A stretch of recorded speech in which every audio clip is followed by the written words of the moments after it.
London, 1842. The headline in the Morning Chronicle might as well have been printed in blood rather than ink. Scandal had a particular weight in London society, heavier than lead, sharper than steel, and more permanent than a brand upon flesh. For Victoria James, who stood motionless in her modest rented room, the newspaper trembled in her gloved hands as she read the words that would unravel the fragile life she had built. Disgraced daughter of merchant James returns to London, the ruined miss who fled in shame 5 years hence. Victoria's breath caught in her throat as the newspaper slipped from her fingers to the wooden floor. 5 years of careful existence, of rebuilding her life piece by meticulous piece, undone in a single morning edition. She had hoped London would have forgotten her by now, that the whispers would have found fresher prey upon which to feast. "They will always remember," she whispered to the empty room. "A woman's reputation, once lost, is gone forever." This had been her truth since that terrible night when she was 19, the night she had trusted unwisely and paid dearly. The night that taught her that for a woman of modest means, love was a luxury she could not afford. Security, respectability, invisibility, these were the only currencies that mattered now. Victoria smoothed her plain grey dress, its lack of adornment a conscious choice for a woman determined to attract no notice. At 24, she had established herself as a respectable companion and occasional governess to the children of merchants and lesser gentry, families prominent enough to pay well but not so elevated as to move in the highest circles where her name might be recognized. Her carefully cultivated appearance, severe hairstyle, unadorned clothing, and reserved demeanor had served as effective armor, until now. She had returned to London only because her most recent employer had relocated from York. Mrs. Whitfield had been exceedingly pleased with Victoria's tutelage of her 3 daughters, and the position offered security that would be foolish to abandon. Victoria had calculated the risks and determined that after 5 years, her presence in the capital might pass unremarked. She had been terribly wrong. A sharp rap at her door startled her from her thoughts. Victoria quickly gathered the newspaper, folding it to hide the offending article before opening the door to find Mrs. Barton, her landlady. "Miss James," the older woman said, her face a curious mixture of disapproval and excitement, "you have a visitor waiting in the parlor." Her emphasis on visitor carried unmistakable implications. Victoria's pulse quickened. "I'm not expecting anyone." "Well, someone is certainly expecting you." Mrs. Barton lowered her voice to a conspiratorial whisper. "A gentleman, in a very fine carriage." Victoria felt a cold dread settle in her stomach. "Did he give his name?" "The Duke of Clarendon himself." Mrs. Barton's eyes gleamed with undisguised curiosity. "I never thought to have a duke in my modest home. I can't imagine what business he would have with—" She stopped herself, but her meaning was clear. Victoria's mind raced. The Duke of Clarendon. She knew of him by reputation only, one of England's wealthiest peers, a man whose name was synonymous with power and influence. And also, if rumors were to be believed, a man of discerning intellect rather than frivolous pursuits. What possible reason could he have to seek her out, unless— "Please inform His Grace I will be down momentarily," Victoria said, her voice steadier than she felt. After the landlady departed, Victoria moved to her small mirror. Her reflection showed a woman deliberately made plain, her rich chestnut hair pulled back severely, her fine features composed into an expression of quiet competence. This was the face she had crafted to replace the vibrant, trusting girl who had once believed in romance and goodness. That girl had died 5 years ago. Victoria would not permit her resurrection. Descending the narrow stairs to the parlor, Victoria's mind catalogued possibilities. Perhaps the Duke was seeking a governess for a relation. Perhaps he had confused her with another Victoria James. Perhaps, and this thought she quickly suppressed, he knew of her disgrace and had come to satisfy his curiosity about the scandalous woman. She squared her shoulders before entering the parlor, her posture a fortress. The man who turned at her entrance was not what she expected. The Duke of Clarendon was younger than she had imagined, perhaps 30, and possessed of a commanding presence that had nothing to do with his exquisite tailoring or aristocratic features. It was something in his eyes, sharp, assessing, and unsettlingly direct. "Miss James," he said, offering a bow that was exactly the correct depth for a duke addressing a gentlewoman of no particular consequence. I appreciate your receiving me without notice. Your Grace, Victoria curtsied precisely. I confess to some confusion regarding the purpose of your visit. Direct and articulate, he remarked, studying her with undisguised interest. Excellent, that will make this conversation considerably more efficient. Victoria remained silent, waiting. She would not ask questions. Questions revealed interest, and interest revealed vulnerability. I require a governess, he stated. For my ward. Victoria's surprise must have shown despite her best efforts, for the Duke's mouth curved slightly. You were not expecting that, he observed. I confess I was not. You come highly recommended by the Whitfields, Mrs. Whitfield is my cousin's wife, and she speaks of your competence in glowing terms. Victoria maintained her composure through sheer force of will. This was unexpected, professional. A legitimate reason for his presence. Relief flooded through her, immediately followed by suspicion. I am currently employed by the Whitfields, she said carefully. No longer. Edward has accepted a diplomatic post in Vienna. They depart next week. Mrs. Whitfield assured me you would not be accompanying them abroad. His gaze was steady, challenging her to contradict him. Victoria felt the ground shift beneath her feet. The Whitfields were leaving.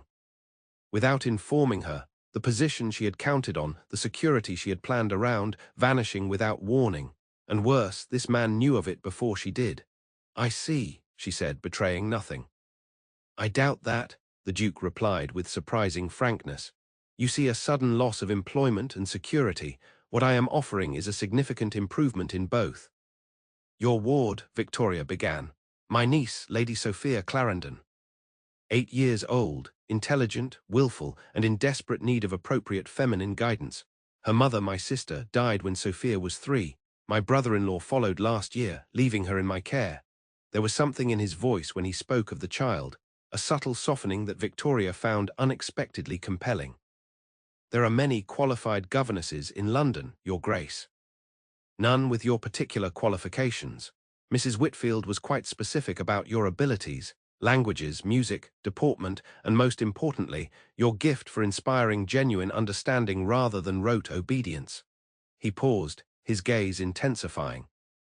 She also mentioned your discretion and resilience in the face of difficult circumstances. Victoria's blood ran cold. What else had Mrs. Whitfield told him? The position offers twice your current salary, the Duke continued. Private quarters in Clarendon House, and the use of my library, which I am told is one of the finest private collections in England. You would have charge of Sophia's education and social development, with appropriate staff at your disposal. It was a remarkable offer, far more generous than Victoria could have expected. Too generous. Suspicion crystallized into certainty. And when did you see the morning paper, Your Grace? She asked quietly. Something like respect flashed in his eyes. Approximately 2 hours ago, shortly after meeting with Mrs. Whitfield regarding your qualifications. I see, Victoria's voice remained steady. So you are aware of my history. I am aware of what the Morning Chronicle claims is your history, he corrected. I make a practice of forming my own judgments. And yet you still wish to entrust your niece to the care of a woman whose reputation is in tatters. I wish to entrust my niece to a woman of intelligence and capability, whose teaching transformed 3 previously unmanageable girls into accomplished young ladies. His voice hardened. Sophia has endured the loss of both parents. She requires stability, education, and understanding, not the artificial morality of London gossips. Victoria studied him, searching for the trap, the hidden motive. Men like the Duke of Clarendon did not ignore scandal. They were its arbiters. Forgive me, Your Grace, but I find it difficult to believe you are indifferent to how your household is perceived. I am indifferent to nothing that affects my family, he stated with a coldness that reminded Victoria precisely who she was addressing. Which is why I am offering you this position now, before the vultures descend and make your current situation untenable. The truth of his words struck her like a physical blow. The Whitfields were leaving. The article had exposed her. How long before Mrs. Barton asked her to vacate? How long before the other respectable households closed their doors? The careful existence she had built was already crumbling. Why? she asked simply. For the first time, the Duke hesitated. Because I know something of being judged by the worst moment of one's life, he said finally. And because Sophia needs someone who understands that the world is not kind to those who fail to conform to its arbitrary standards. Victoria felt something stir within her, something she had thought long dead. Recognition, perhaps, or dangerous hope. When would my duties commence? She heard herself ask. Immediately, today if possible. Sophia has already driven away 2 governesses in the past month. I would prefer to interrupt this pattern before it becomes a habit. Victoria thought quickly. There was little to keep her here. Her few possessions could be packed in an hour. The risk of accepting was great. Placing herself in the household of one of England's most powerful men under the shadow of fresh scandal. But the risk of refusing was greater still. I will require an hour to gather my belongings, she said. My carriage will wait. The Duke withdrew a card from his waistcoat. This contains the terms of your employment. I trust you will find them satisfactory. Victoria accepted the card, noting the weight of the paper and the elegant script. When she looked up, she found his gaze still upon her, assessing and unreadable. One final matter, Miss James, he said. Whatever the truth of your past may be, in my household you will be treated with the respect your position demands. In return, I expect your complete dedication to Sophia's well-being. His eyes held hers. Are we understood? Perfectly, Your Grace. As he departed with a formal bow, Victoria stood motionless in the parlour, the card in her hand feeling simultaneously like a lifeline and a shackle. She had just agreed to enter the lion's den, to live under the roof of a man who held her future in his aristocratic hands, who knew of her disgrace, yet offered protection against it. Love is a luxury, she reminded herself, her mother's oft-repeated warning echoing in her mind. Security is a necessity. Yet as she climbed the stairs to pack her meagre belongings, Victoria could not escape the unsettling feeling that in the Duke of Clarendon's penetrating gaze, she had glimpsed something far more dangerous than scorn. She had seen understanding. Clarendon House dominated its corner of Mayfair with aristocratic assurance, its Portland stone facade a statement of wealth and permanence that had witnessed generations of London's history. Victoria sat stiffly in the Duke's carriage as it passed through ornate iron gates into a courtyard where footmen in the Clarendon livery of dark green and gold awaited. The vastness of her new workplace struck Victoria with physical force. This was no merchant's comfortable home like the Whitfields, but a palace in miniature, the residence of a man whose bloodline stretched back to the Norman conquest. Welcome to Clarendon House, Miss James. The Duke himself stood at the entrance, which surprised Victoria. She had expected to be received by a housekeeper or butler, not the master of the house. As she descended from the carriage, she felt acutely aware of her plain grey dress and simple bonnet amidst such grandeur. Thank you, Your Grace, she said, maintaining the composure that had become her armour. Mrs. Winters, my housekeeper, will show you to your quarters and acquaint you with the household schedule. He gestured toward a dignified woman in black who had appeared beside him. Once you are settled, you will meet Sophia in the schoolroom at 4 o'clock.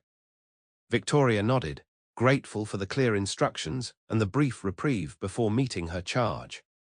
Your trunks will be brought up directly, Miss James, Mrs. Winters said, her voice betraying neither approval nor disapproval of the new governess. As Victoria followed the housekeeper into the house, she felt the Duke's gaze upon her back, assessing, evaluating. The sensation lingered long after she had passed from his sight. The interior of Clarendon House revealed wealth displayed with taste rather than ostentation. Victoria noted the quality of everything around her, the gleaming wood of the banisters, the rich colours of the carpets, the soft glow of beeswax candles rather than tallow. Yet there was something unexpected about the house as well. Amidst the expected ancestral portraits and classical sculptures were signs of intellectual life. Shelves of books in the hallways, a celestial globe in an alcove, maps framed as artwork. His Grace values knowledge above ornament, Mrs. Winters remarked, following Victoria's gaze. The previous Duchess established the tradition, and His Grace has maintained it. Previous Duchess? Victoria asked before she could stop herself. Mrs. Winters' expression tightened marginally. His Grace has been a widower these 6 years past. The Duchess died in childbed, along with the infant.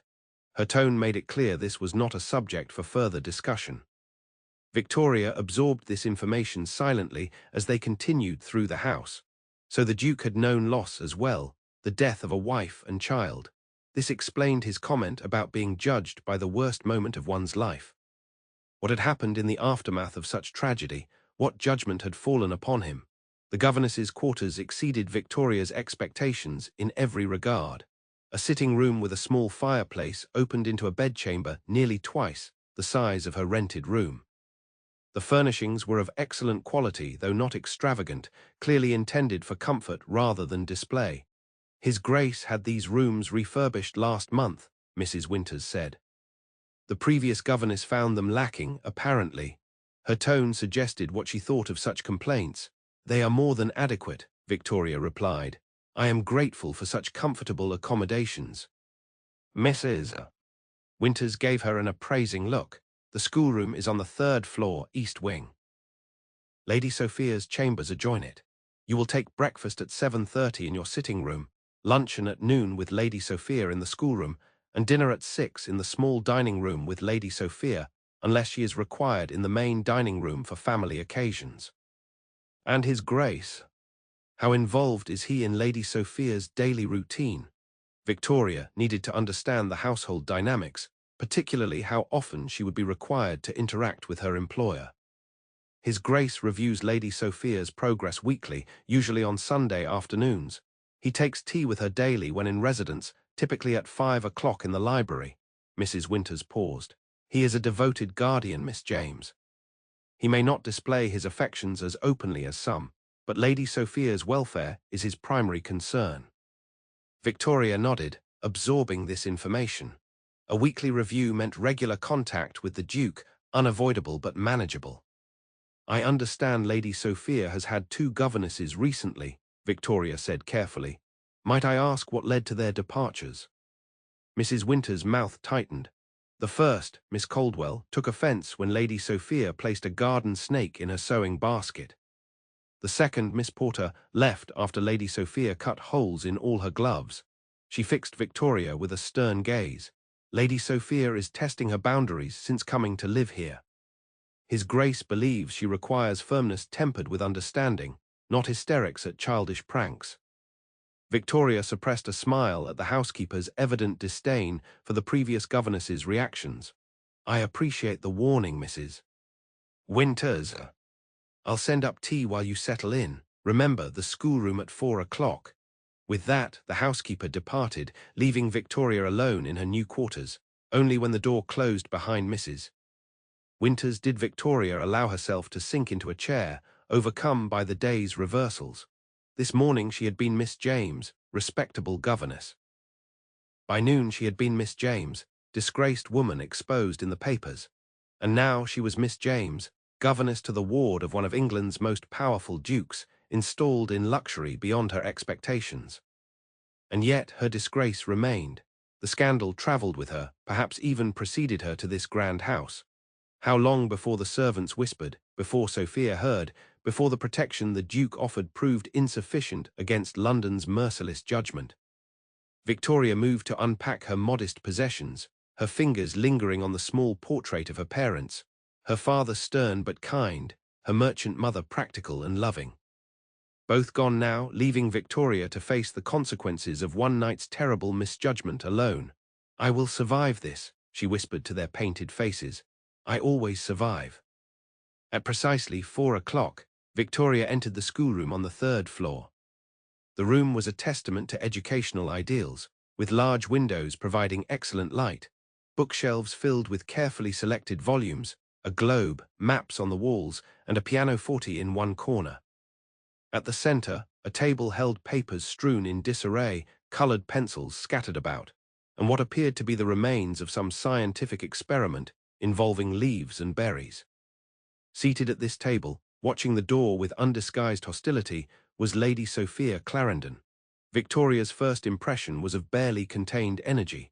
The child had her uncle's striking dark hair and something of his intensity, though hers manifested as restlessness rather than control.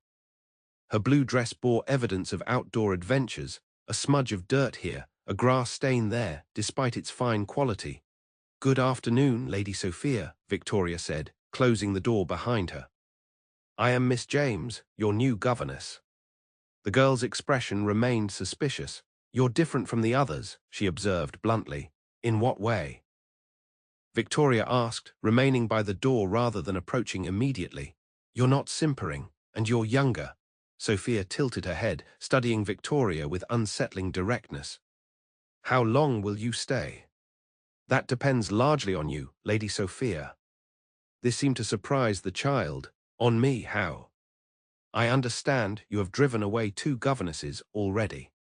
That suggests either they were unsuitable for the position, or you were determined they should leave regardless of their suitability.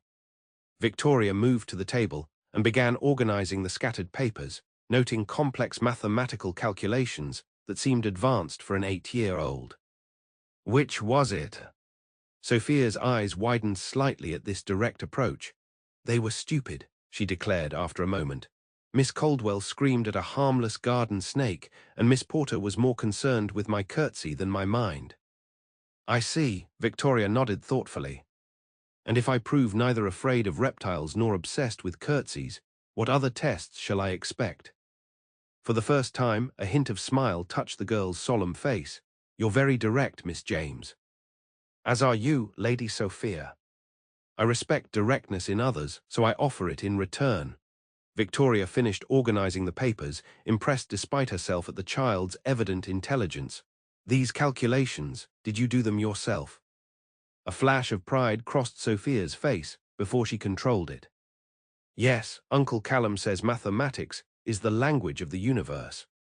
Your uncle is correct. It's an elegant language, though not everyone appreciates its beauty. Victoria traced a finger along one of the equations. This derivation is quite advanced. Who has been teaching you? Uncle Callum, when he has time.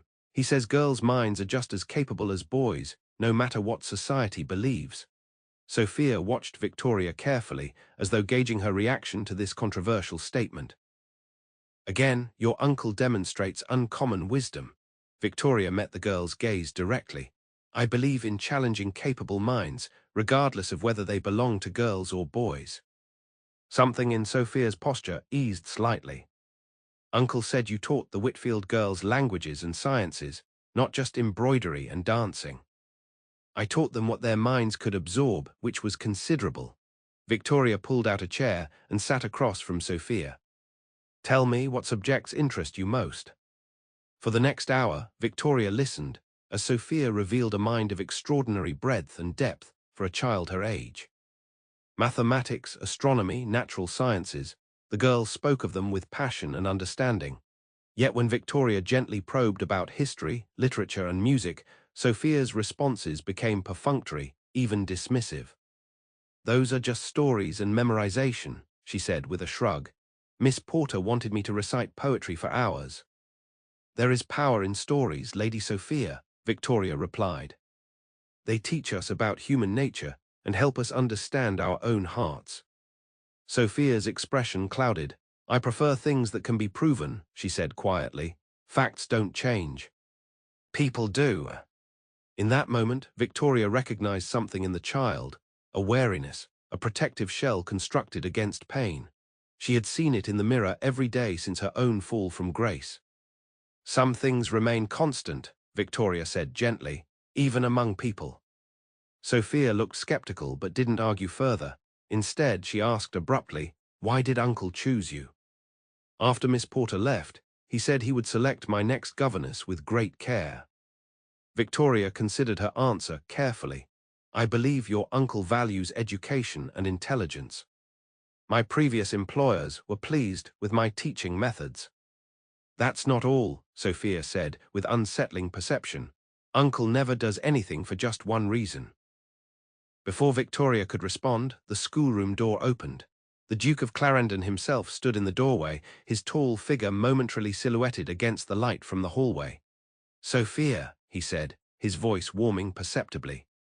I trust you are welcoming Miss James appropriately. Sophia straightened in her chair. Yes, Uncle, I was just asking why you selected her. The Duke's gaze moved from his niece to Victoria, who met his eyes steadily despite the sudden acceleration of her pulse. "Because Miss James understands that education should broaden horizons, not narrow them," he said after a moment. "And because, unlike your previous governesses, I suspect she will not flee at the first sign of a challenge." The last was said with a slight curve of his lips that might almost have been a smile. Victoria felt an unexpected warmth at this assessment. "I have weathered challenges before, Your Grace." Something flickered in his eyes, a recognition, perhaps, before he turned back to Sophia. "It's time for tea in the library. Will you join us, Miss James? It would provide an opportunity to discuss Lady Sophia's curriculum." Victoria hesitated. Tea with employer and pupil on her first day was unexpected and potentially fraught with social complications. "Thank you, Your Grace, but perhaps it would be best if I used this time to review Lady Sophia's previous lessons and prepare for tomorrow." The excuse was reasonable, professional, and created necessary distance. The Duke studied her for a moment, then nodded. "As you wish, Sophia, come along." As the girl gathered herself to leave, she paused beside Victoria. "Will you tell me tomorrow why my uncle really chose you?" she whispered. "I'm very good at keeping secrets." Victoria felt a chill at the child's perceptiveness. "There are no secrets to tell, Lady Sophia." The girl gave her a look of pure disbelief before skipping to join her uncle. At the doorway, the Duke turned back. "Miss James," he said, "join us for dinner this evening, 8 o'clock in the small dining room. There are matters regarding Sophia's education that require discussion." It was not a request, but a command, delivered with the casual authority of a man unaccustomed to refusal. "Of course, Your Grace," Victoria replied, inclining her head. When they had gone, Victoria remained at the table, surrounded by the evidence of Sophia's brilliant, restless mind. The child was extraordinary, wounded by loss, but fighting against it with fierce intelligence. The Duke clearly adored her in his reserved fashion, and both of them were far too perceptive for Victoria's comfort. She moved to the window, gazing out at the manicured gardens of Clarendon House. From this sanctuary, the noise and judgment of London seemed distant, held at bay by wealth and privilege. Yet Victoria knew better than most how quickly sanctuary could become prison when scandal breached its walls. "One day at a time," she told herself firmly. "Focus on the child. The rest will resolve itself." But as she gathered materials for the next day's lessons, Victoria could not shake the memory of the Duke's penetrating gaze, nor the unsettling feeling that in accepting this position, she had stepped into currents far deeper than she had imagined. Dinner in the small dining room of Clarendon House proved a lesson in aristocratic understatement.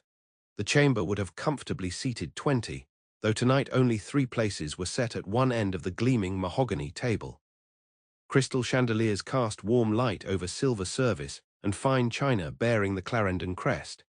Victoria had chosen her best evening dress, a deep burgundy silk that, while modest by fashionable standards, was the most formal garment she possessed. With her hair arranged in a simple but elegant knot, she hoped to present an image of dignified competence rather than attempting to compete with aristocratic splendor. She arrived precisely at 8 o'clock to find Sophia already seated, wearing a blue dress that complemented her dark hair. The girl's excitement at dining, like a grown-up, was evident in her barely contained fidgeting. "Miss James," Sophia called, "Uncle Callum says I may stay until the second course if I demonstrate appropriate dinner conversation." "That seems a fair arrangement," Victoria replied, taking the seat indicated by the footman. "What constitutes appropriate conversation in this household, Lady Sophia?" "Topics of general interest, delivered with clarity and without interrupting others," recited Sophia promptly. "And no experiments at the table after what happened with the salt and the vinegar." Victoria raised an eyebrow. "That sounds like an interesting story." "It produced a most impressive reaction," came the Duke's voice as he entered the room, "though perhaps not one conducive to the enjoyment of Mrs. Winter's excellent cuisine." He moved to the head of the table with that particular grace Victoria had observed in him, a controlled economy of movement that suggested both physical power and perfect restraint. Tonight he wore evening attire of such understated elegance that it made the visible wealth around them seem almost vulgar by comparison. "Miss James," he acknowledged with a slight bow before taking his seat. "I trust you found your quarters satisfactory." "More than satisfactory, Your Grace. They are most generous." The first course was served, a delicate soup that Sophia approached with exaggerated care, clearly determined to prove her table manners. "I have reviewed Lady Sophia's previous lessons," Victoria said, maintaining professional distance through the formality of the title rather than addressing her charge directly. "She shows remarkable aptitude for mathematics and natural sciences." "Sophia has always demonstrated an analytical mind," the Duke agreed, "though her literary education has been somewhat uneven." Sophia made a face that she quickly smoothed away when her uncle glanced in her direction. "I find that literature often becomes more appealing when connected to a student's existing interests," Victoria observed. "For instance, the astronomical observations of Galileo might be complemented by Milton's descriptions of the cosmos in Paradise Lost." The Duke looked at her with fresh interest, an innovative approach. "You suggest using science as a bridge to literature, rather than treating them as separate domains." "Precisely. Knowledge is interconnected after all." "Uncle," Sophia interjected, clearly eager to demonstrate appropriate dinner conversation, "did you know Miss James taught the Whitfield girls Greek as well as French?" Miss Porter said Greek was unnecessary for girls. The Duke's mouth curved slightly. Miss Porter's views on education were disappointingly conventional in many respects. His gaze returned to Victoria. "You read Greek, Miss James?" "I do, Your Grace. My father believed in education without artificial constraints." Victoria kept her tone even, though the memory of her father, a merchant with scholarly aspirations for his only child, brought a familiar ache. "He hired tutors who shared that philosophy." A fortunate circumstance for his daughter, if unusual. The Duke studied her with that unsettling intensity. "Your father must have been a remarkable man." "He valued knowledge above social convention," Victoria said simply. "A dangerous prioritization in our society," the Duke observed, "though one I find myself increasingly sympathetic to." The conversation shifted as the main course arrived, roast pheasant with seasonal vegetables prepared with evident skill. Victoria was grateful for the respite from the Duke's focused attention. She turned to Sophia, asking about her interest in astronomy, which prompted an enthusiastic discourse on the constellations visible from her bedroom window. As the child spoke, Victoria noticed the Duke watching them both, his expression softening almost imperceptibly when Sophia grew animated in her descriptions. There was genuine love there, carefully contained but unmistakable. "I believe I have fulfilled the requirements for appropriate dinner conversation," Sophia declared when she had finished explaining the difference between planets and stars. "May I stay for dessert as well?" The Duke's lips twitched. "You have indeed demonstrated admirable conversational skills," he acknowledged. "However, our agreement was until the second course, and rules must be consistently applied." His tone was firm but kind. "Perhaps next time, we might extend the arrangement to include dessert." Sophia sighed dramatically but rose without genuine protest. "Good night, Uncle. Good night, Miss James." "I shall check on you before bedtime," the Duke promised, rising briefly as his niece departed with a curtsy that managed to be simultaneously proper and faintly ironic. When the door closed behind her, Victoria found herself alone with the Duke, a situation she had hoped to avoid. The formal distance of employer and employee seemed to diminish without Sophia's presence, leaving an awareness that made Victoria distinctly uncomfortable. "She is testing boundaries," the Duke observed, resuming his seat. "It's a positive sign, I'm told. When she first came to live with me after her father's death, she was so silent I sometimes feared she had retreated beyond reaching." Victoria was surprised by this confidence. "Children often process grief through withdrawal," she said carefully. "Lady Sophia strikes me as remarkably resilient, but she has endured significant loss." "As have you, I understand." The Duke's direct gaze held hers. "Your parents." Victoria stiffened. How much did he know? How deeply had he investigated her past before offering this position? Yes, she said simply. My father 6 years ago, my mother the following year. Leaving you to make your own way in the world. It wasn't a question. Many women face such circumstances, Victoria replied, unwilling to invite pity. True, but few manage it with such dignity. He seemed to choose the word with care. Mrs. Whitfield spoke highly of your character as well as your abilities. Victoria felt the conversation venturing into dangerous territory. Your Grace, I appreciate your interest in my background, but you wonder why I hired you despite the Morning Chronicle's allegations, he interrupted, setting down his wine glass. Or perhaps because of them. The directness was startling. Victoria found herself unable to look away from his searching gaze. The thought had occurred to me. Then let me be equally direct, Miss James. I hired you because you are qualified, because Sophia responded positively to your references, and because I believe in second chances. He paused. The scandal, whatever its true nature, is irrelevant to your ability to educate my niece. Society may not share your view, Your Grace. Society rarely shares my views on matters of consequence, he replied with a hint of dryness. I have learned to bear the disappointment. Despite herself, Victoria felt a smile threaten. She suppressed it quickly. Nevertheless, your reputation is my concern, not yours. The Duke leaned forward slightly. Unless, of course, you believe the scandal might affect your ability to perform your duties. It was a challenge, softly delivered but unmistakable. No, Victoria said firmly, it will not.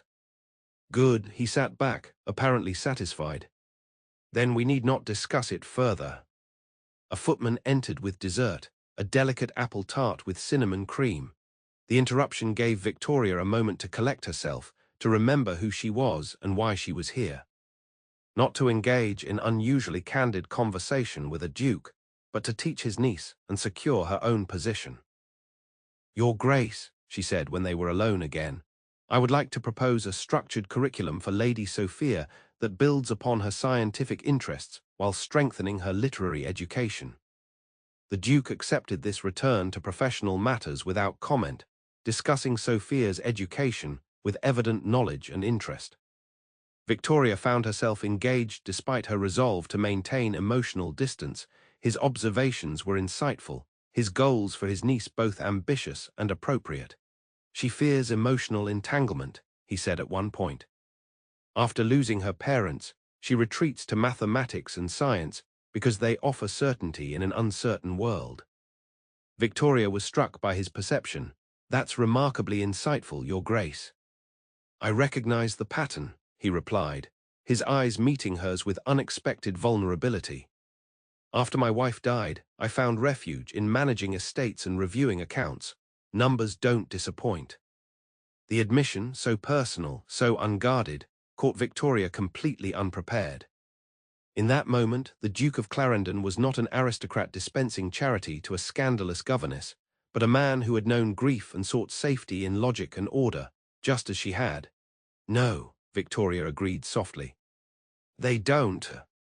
Something passed between them then, a current of recognition, of shared understanding that transcended their vastly different stations. Victoria felt it with alarming clarity, and from the slight widening of the Duke's eyes, he felt it too. He cleared his throat, breaking the moment.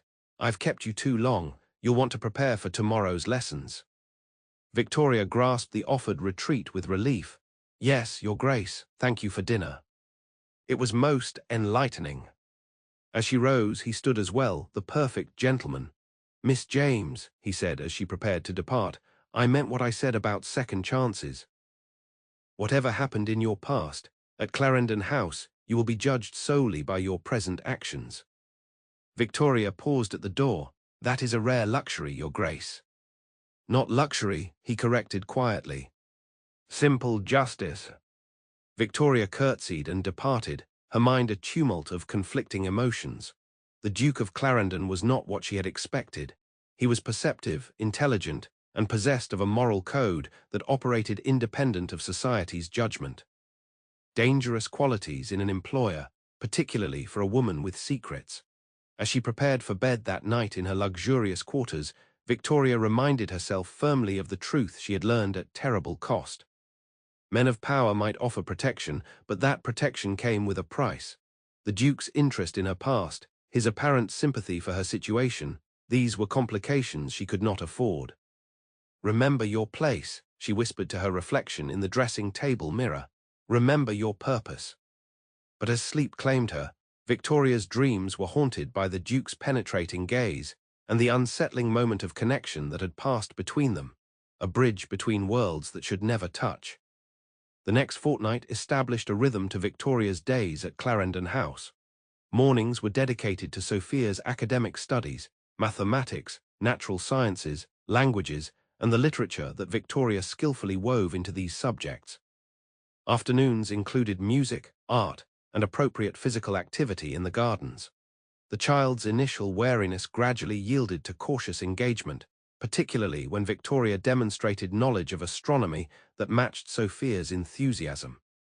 Victoria saw the Duke only occasionally during this period. He attended their weekly progress meeting with attentive interest, asking insightful questions about Sophia's development. Otherwise, their interactions were limited to brief encounters in the library or hallways, where he invariably inquired after his niece's well-being with polite formality. This distance should have been a relief. Instead, Victoria found herself unreasonably aware of his presence in the house, noting when his study door was open or closed, when his deep voice carried from the library, when the household subtly adjusted its rhythms around his comings and goings.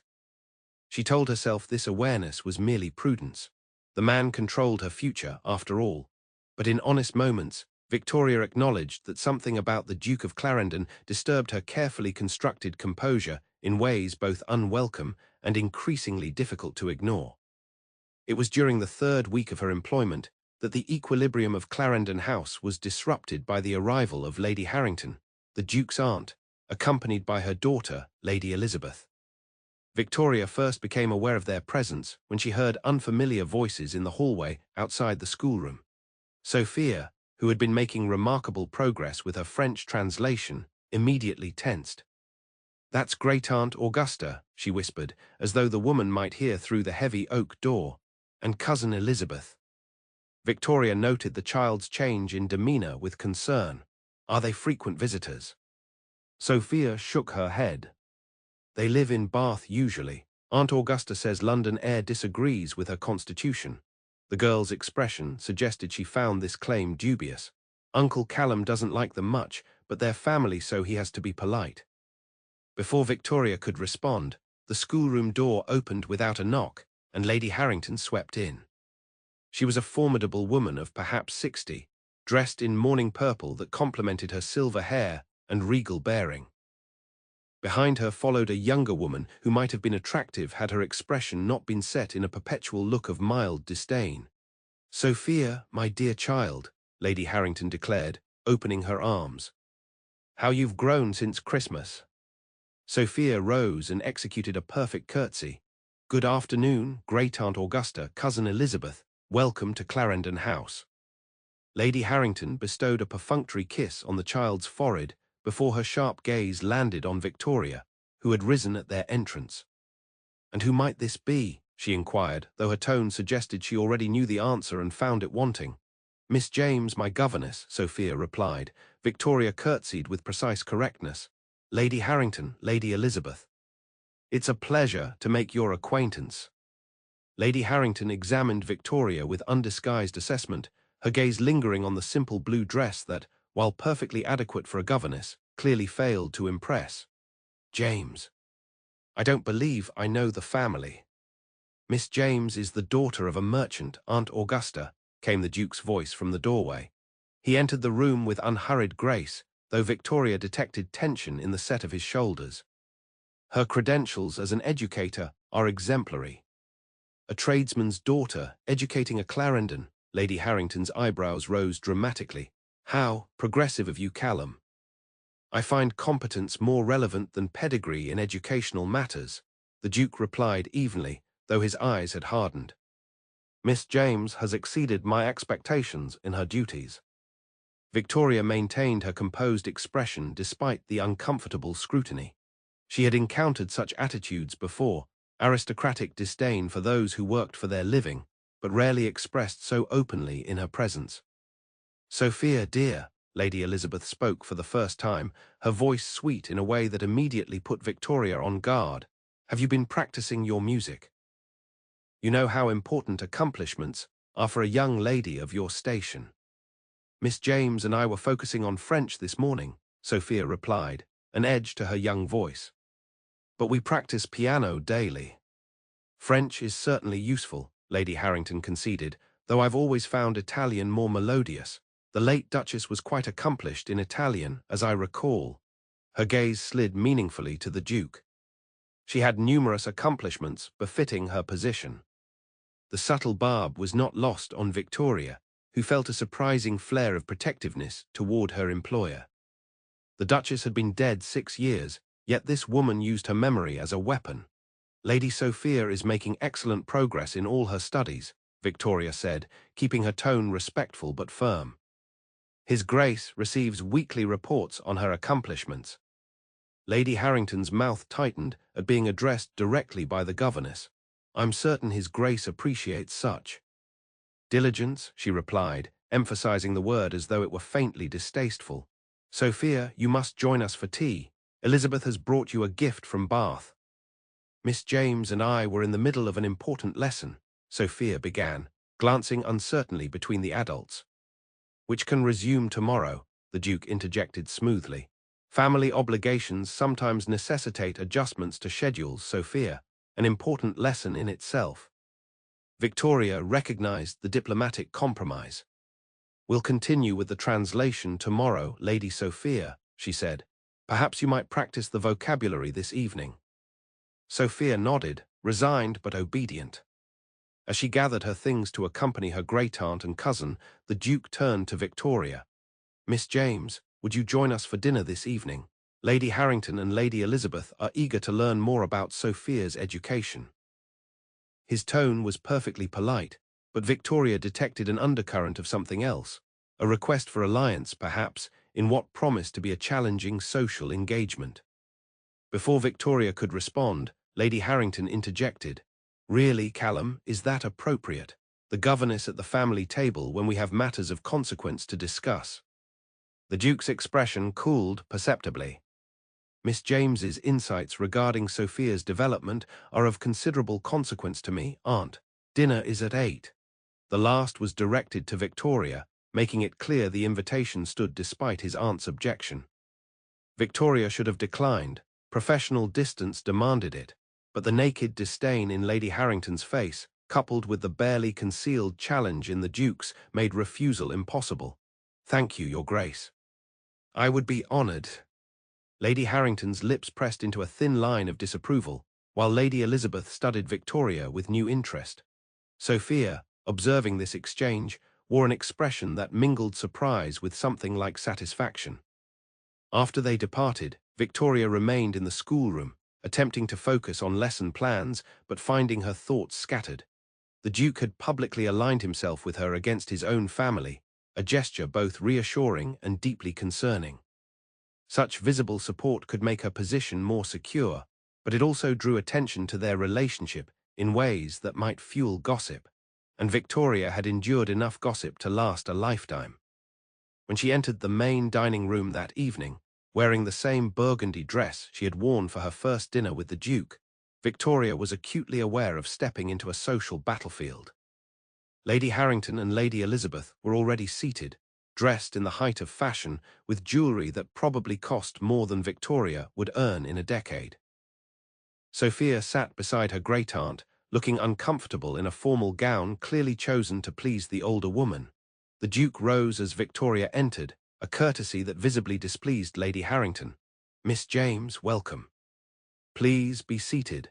He indicated the chair to his left, a position of honor that made Lady Elizabeth's eyebrows rise dramatically. "How kind of you to join us, Miss James," Lady Harrington said with glacial politeness. "It's so enlightened of my nephew to include staff in family gatherings." "Miss James is not merely staff, Aunt," the Duke replied evenly.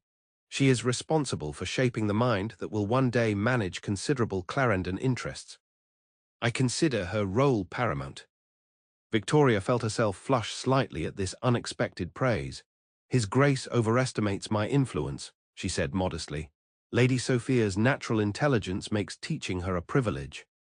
Sophia, who had been watching this exchange with undisguised interest, smiled at Victoria for the first time that day. Naturally, a child of Clarendon blood would demonstrate superior intellect, Lady Harrington declared as the first course was served. It comes from generations of careful breeding. The late Duchess's lineage was particularly distinguished in that regard. Victoria noted how frequently the aunt invoked the deceased Duchess, always with a pointed glance at her nephew. The woman was clearly using his dead wife's memory to some purpose. But what? "I understand from my maid that you've been with the household only a short time, Miss James," Lady Elizabeth said with deceptive casualness. "How fortunate that you found such a prestigious position." There it was, the first probe. Victoria recognized the technique from countless drawing rooms and dining tables where her background had been delicately questioned. "I am indeed fortunate that His Grace values educational qualifications above other considerations," she replied carefully. "Qualifications are certainly important," Lady Harrington interjected, "as are connections and reputation. The Clarendon name has always been associated with the highest standards." The Duke set down his wine glass with deliberate precision. "Indeed, Aunt, which is why I select household members based on merit rather than gossip or prejudice." The tension at the table thickened. Victoria realized with growing unease that Lady Harrington likely knew about the Morning Chronicle article, and perhaps more about Victoria's past than the Duke himself. "Cousin Elizabeth," Sophia said suddenly, "did you visit the Roman baths while in Bath? Miss James has been teaching me about Roman engineering. Their aqueduct system was most ingenious." Victoria felt a surge of gratitude for the child's intervention. Lady Elizabeth, momentarily diverted, launched into a description of her visits to the historic baths, while Lady Harrington watched with narrowed eyes. Throughout the meal, the conversation continued in this vein, pleasant on the surface, but with undercurrents of assessment and challenge. Victoria answered questions about Sophia's education with calm professionalism, while the Duke occasionally interjected with observations that supported her methods.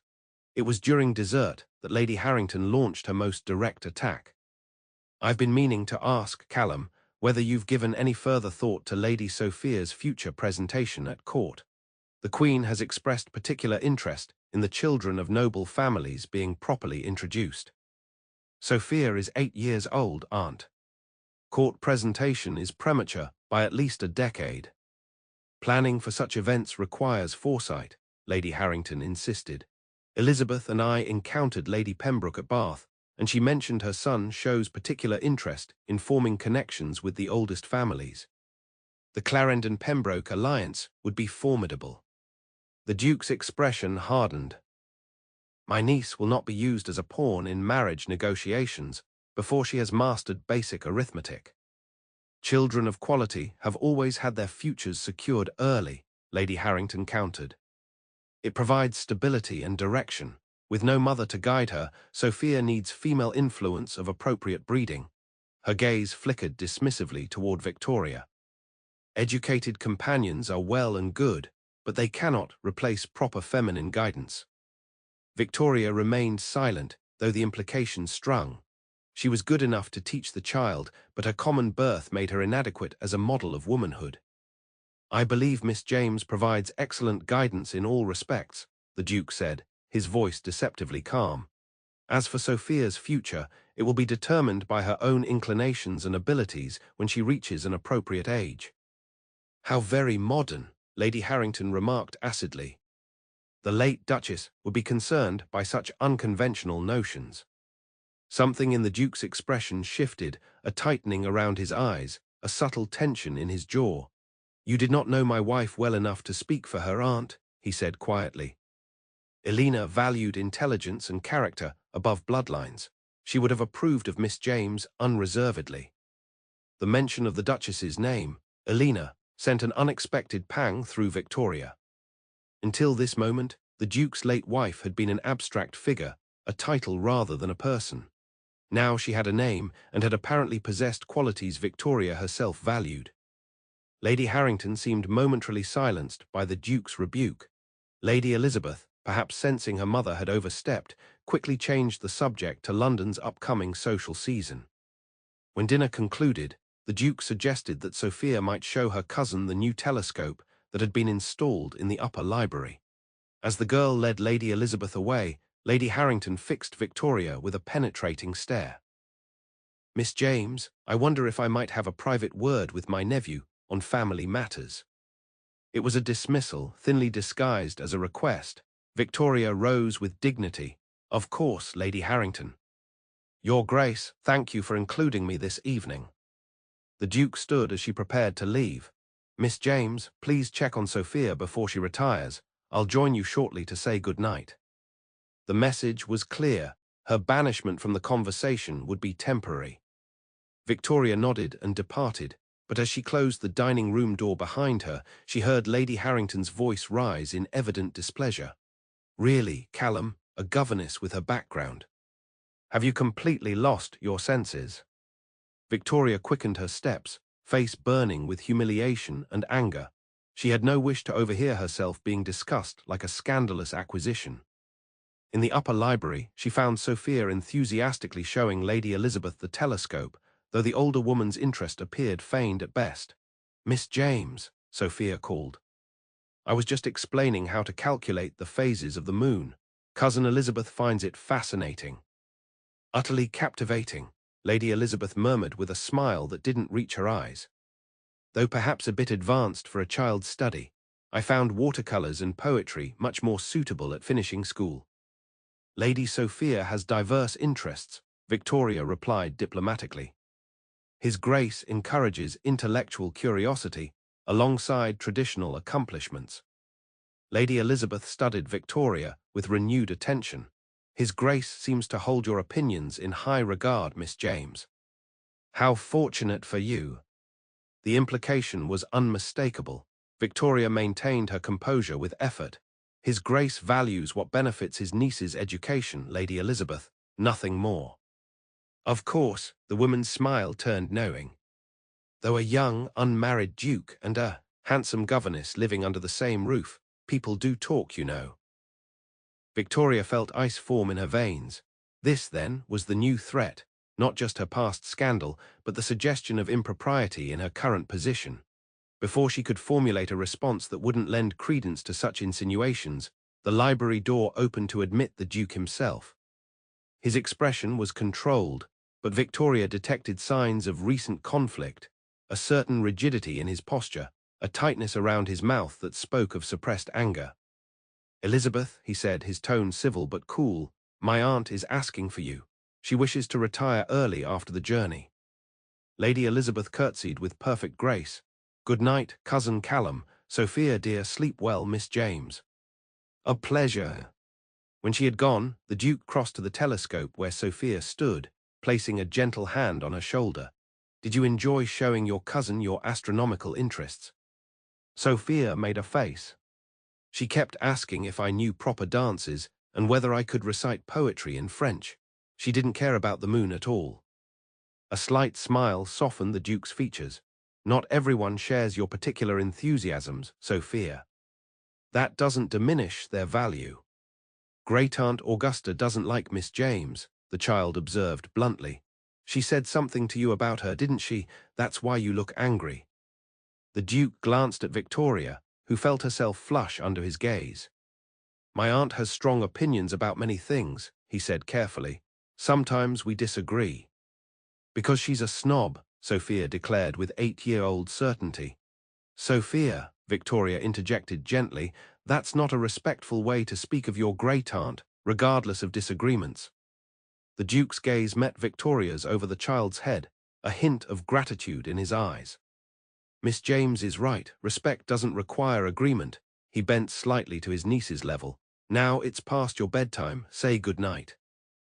After Sophia had reluctantly bid them both good night and departed for her chambers with her lady's maid, Victoria found herself alone with the Duke.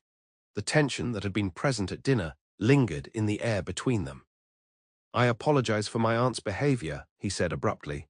"She can be traditional in her views." Victoria maintained her professional demeanor. "There's no need for apology, Your Grace." Lady Harrington's concerns regarding a governess of common birth are not unusual among those of her generation. Her concerns extend beyond your birth, he said, his gaze direct. She has heard rumors about your past. Victoria felt her stomach clench. I see. She believes your presence damages the family's reputation. The Duke moved to the telescope, adjusting it slightly as he spoke. I informed her that I make my own judgments regarding who is suitable to educate my niece. The implication was clear. He had defended her against his family. Victoria should have felt reassured, yet instead found herself increasingly uneasy. Your Grace, she said carefully, while I appreciate your support, I would not wish to be the cause of family discord. He turned to face her fully. My aunt's disapproval is a constant in my life, Miss James. Long before you arrived, she criticized my management of estates, my reluctance to remarry, and my educational plans for Sophia. Your presence merely gives her a new target. Victoria hesitated, then asked the question that had troubled her throughout dinner. Did she know the late Duchess well? Something flickered in his eyes, surprise at the question, perhaps, or pain at the memory it evoked. No, Elena was my choice, not my family's. She came from adequate nobility but insufficient wealth in their estimation. His voice softened slightly. She was brilliant, unconventional, and entirely uninterested in meeting society's expectations. She sounds remarkable, Victoria said quietly, understanding better now why the Duke might value education and intellect over social status. She was. He moved to the library window, gazing out at the darkened garden. After her death, there were rumors, suggestions that her unconventional nature had contributed to the difficult birth that killed her and our son. Victoria felt a surge of indignation on behalf of a woman she had never known. That's cruel and absurd. Society often is both. He turned back to her, his expression grave. My aunt believed then, as she believes now, that I should have chosen a wife more aligned with tradition. She views my support of your methods with Sophia as evidence I've learned nothing from past mistakes. The parallel struck Victoria with surprising force. Both she and the late Duchess judged for failing to conform, both defended by this man against society's censure. Your Grace, she said slowly, while I am grateful for your confidence, I fear Lady Harrington may be right about one thing. My presence here, particularly given the recent newspaper article, could invite speculation harmful to Lady Sophia's reputation. You suggest I should dismiss you to appease gossips. There was a dangerous edge to his voice. I suggest only that your niece's welfare must be the priority, Victoria replied steadily. If my past... Your past is not my concern, he interrupted. Your present work with Sophia is exemplary. I will not remove a valuable influence from her life to satisfy malicious tongues. The firmness of his declaration should have been reassuring. Instead, Victoria found herself increasingly troubled. This defense, this alliance against society's judgment, it created a connection between them that transcended the proper relationship between employer and employee. Then I shall continue to serve to the best of my ability, she said formally, stepping back slightly. Good night, Your Grace. As she moved to leave, the Duke spoke again. Miss James, he hesitated, then continued more quietly. Victoria. The sound of her given name on his lips stopped her at the door. In 3 weeks of employment, he had never once addressed her so personally. 5 years ago, he said, his voice low, you were accused of an inappropriate relationship with your employer's son. The Morning Chronicle called it a seduction that brought shame upon a respectable family. His gaze held hers. Is that why you believe love is a luxury you cannot afford? Victoria felt the blood drain from her face. He knew. Not just the public scandal, but her private philosophy, the protective armor she had constructed around her heart. How? You said it the day I hired you, he reminded her gently, when you thought I wasn't listening. Love is a luxury, security is a necessity.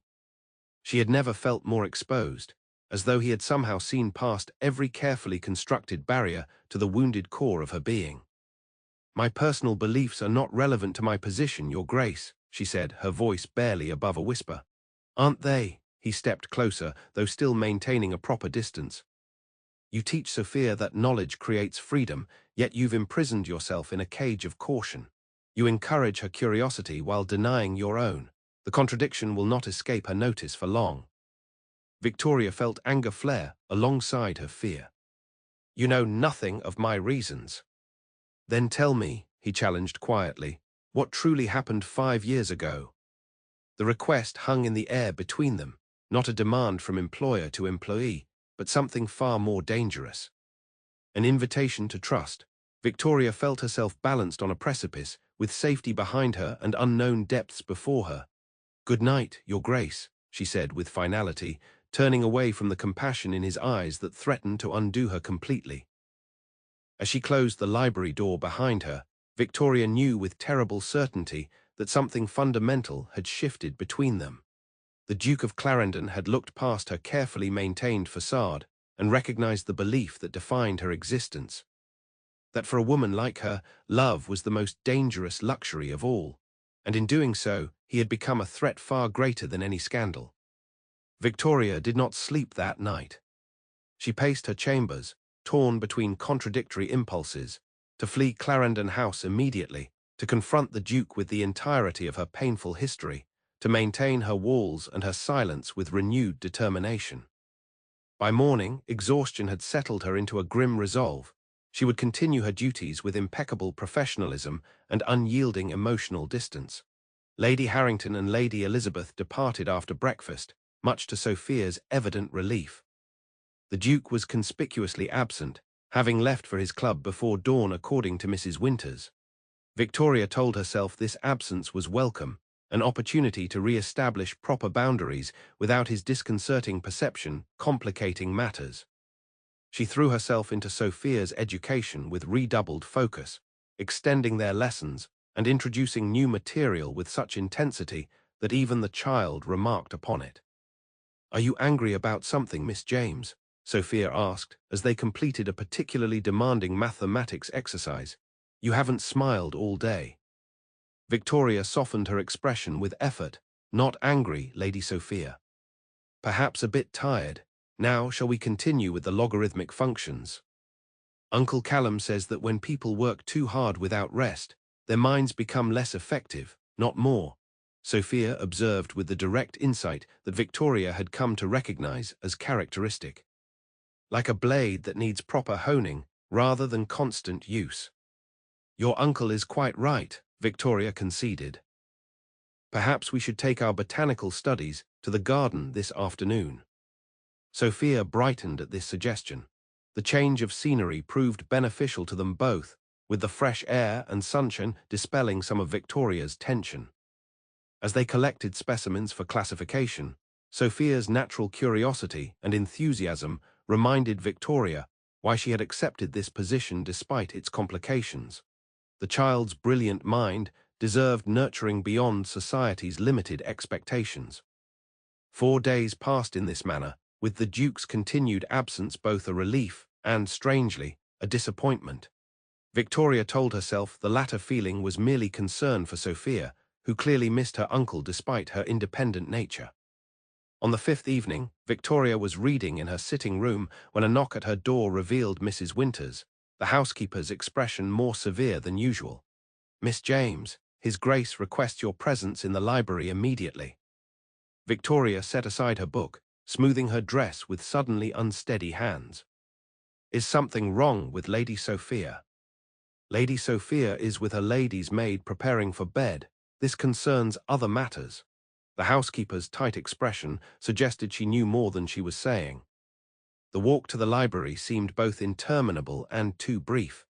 Victoria used the time to strengthen her resolve. Whatever the Duke wished to discuss, she would maintain her professional demeanor and emotional distance. She found him standing at the window, his back to the door, a glass of amber liquid in his hand.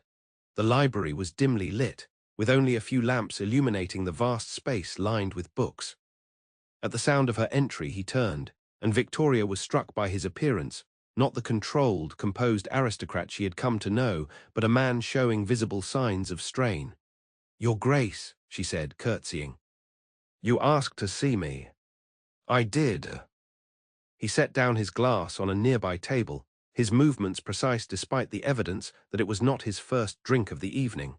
"I believe I owe you an apology, Miss James." This was unexpected.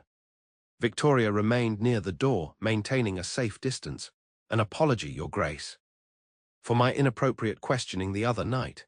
He moved toward his desk, putting it between them as though recognizing her need for space. "Your past is your own affair. I had no right to press you for confidences." Victoria felt her prepared defenses falter in the face of his frank acknowledgement. "Thank you, Your Grace. However," he continued, his gaze direct, "there is a matter concerning your past that now requires discussion." He picked up a folded newspaper from his desk. "This arrived today." With growing dread, Victoria accepted the paper he extended across the desk. It was open to a society page, where a small item was circled in ink. Query: which disgraced governess, recently returned to London under the protection of a certain duke, was observed in close conversation with said aristocrat in his private library long after proper hours. One wonders what lessons are being exchanged behind closed doors. Victoria felt the blood drain from her face. The item didn't name names, but the implication was unmistakable to anyone familiar with recent gossip. "I see," she said, her voice remarkably steady despite the turmoil within. "I should tender my resignation immediately." The Duke's expression hardened. That would be the expected response, would it not? To flee at the first sign of gossip, confirming every insinuation by your departure. Remaining would only encourage further speculation, Victoria countered. Lady Sophia's reputation will survive this insignificant item in a third-rate scandal sheet, he interrupted, unless we give it substance by reacting dramatically. Victoria placed the paper carefully on the desk between them. "Your Grace, with respect, you underestimate the power of innuendo. I have experienced firsthand how quickly suggestion becomes accepted truth." "As have I." His voice was quiet but intense. "After Elena died, there were whispers that I had worked her to death with unreasonable demands, that I had insisted on an heir at any cost. Some even suggested I had known the pregnancy was dangerous and proceeded regardless." Victoria was shocked by the cruelty of such accusations. "That's monstrous." "It is the nature of society to create narratives that entertain, regardless of truth." He moved from behind the desk, reducing the distance between them. "I did not flee London then, though every instinct demanded it. I remained, continued my duties, and eventually the gossip found fresher targets." "The situations are hardly comparable," Victoria insisted. "You are a duke. I am a governess with a previously tarnished reputation. Which brings me to the second reason I asked to see you tonight." His gaze held her steadily. "I received a letter from Charles Whitfield." Victoria felt her heart stop. Charles Whitfield, the name she had not allowed herself to speak or even think for 5 years. The man whose actions had destroyed her reputation and altered the course of her life. "What does Mr. Whitfield want?" she asked, her voice barely audible. "He heard you were employed here," he expressed. "Concern for my niece's moral welfare." The Duke's expression darkened. He felt obligated to share his version of events from 5 years ago. Victoria closed her eyes briefly, feeling the walls of her carefully constructed life crumbling around her. "I see." "No," the Duke said firmly. "You don't see at all." He moved closer, his gaze intent. "I didn't believe him, Victoria." The use of her given name, combined with his unexpected declaration, made Victoria meet his eyes directly. "You didn't?" His letter was that of a man justifying himself, not protecting others. Every line reeked of wounded pride and self-absolution. His voice hardened. "I recognize the language of men who blame women for their own dishonorable actions." Victoria felt dizzy with the realization that this man, this aristocrat who should have automatically aligned himself with one of his own class, had doubted Charles Whitfield's account. "What did he tell you?" she asked, needing to know what version of her disgrace he had heard. The Duke studied her face for a moment before answering. "He claimed you were a young governess in his parents' household who attempted to elevate your position by seducing him. That when he rejected your advances, you became vindictive and threatened to claim he had compromised you." that his parents dismissed you to avoid scandal, but you spread rumors anyway. Each word was like a physical blow, resurrecting the pain and injustice Victoria had spent years trying to bury. And you didn't believe this account.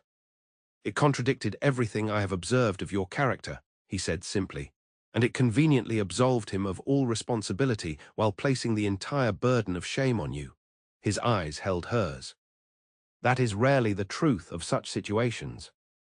Victoria turned away, moving to the fireplace, where a small flame cast flickering shadows across the room. The truth that she had guarded so carefully for 5 years pressed against her chest, demanding release. Charles Whitfield was 22 when I became governess to his younger sisters, she said quietly, her back to the Duke. I was 19, recently orphaned, with no family protection. He was charming, educated, and paid me the kind of attention I had never received. She traced a finger along the mantelpiece, gathering courage. For months, there was nothing improper, conversation about books, shared interests in music. I believed he saw me as an intellectual equal, not merely a servant. Victoria heard the Duke move closer, but didn't turn. He declared his love, spoke of marriage despite the differences in our stations. I was young enough, naive enough to believe him. Her voice hardened. When I refused his physical advances without the security of marriage, he became persistent. He claimed it was proof of love, that convention shouldn't matter to true feeling. The familiar shame washed over her, but Victoria continued, needing finally to speak the full truth aloud. One night he came to my room. I had not invited him, but he had been drinking and would not leave. When I threatened to call for help, he reminded me who would be believed, the son of the house or a penniless governess. She swallowed hard. What happened was not seduction, Your Grace, it was coercion. Victoria finally turned to face him, expecting to see disgust or disbelief. Instead, she found a controlled fury in his expression that was somehow more unsettling. Afterward, she continued, I was dismissed without reference. Charles told his parents I had tempted him, that I was scheming to trap him into marriage. They believed him, of course. When rumors spread, I was labeled a seductress who had reached above her station. Her smile was bitter. The Morning Chronicle was particularly creative in their description of my calculated designs upon a respectable young man. And you've been punishing yourself for his crime ever since, the Duke said quietly. Victoria stiffened. I'm not seeking pity, Your Grace. Good, because I'm offering none. His voice was firm.